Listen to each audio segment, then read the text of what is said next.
কি পরিস্থিতি, আমরা মোটামুটি ওই ঢেউটার না গেলে এই যে আমার হাত যেখান অবধি যাচ্ছে ওইখান অবধি আমরা যে ওই যে বুঝতে পারবে লোকে, হ্যাঁ, ওইখান অবধি আমরা দাঁড়িয়ে দাঁড়িয়ে ছবি করলাম সেদিন। আর আজকে নদী কেটে এত দূর চলে এসছে, এটা মোটামুটি 50 মিটার দূরে ছিল এই মন্দিরটা, কাছিয়ে গেছে, মানে মনে হয় সময় কাছিয়ে গেছে।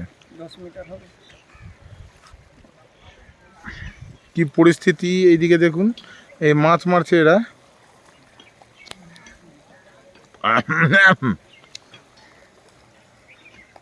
গরুরাও নদী দেখতে এসছে, তার মধ্যে একটা গরু এইটা,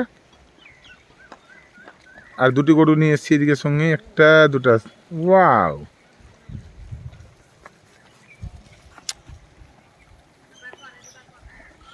এগুলা হলো সরকারের চুরি। এইগুলা এগুলা এগুলা সরকারের চুরি বলবো কি কার বলবো জানি না, ঠিকাদার হোক সরকার হোক, চুরি গ্যারেন্টি, এগুলা হলো চুরি। হ্যাঁ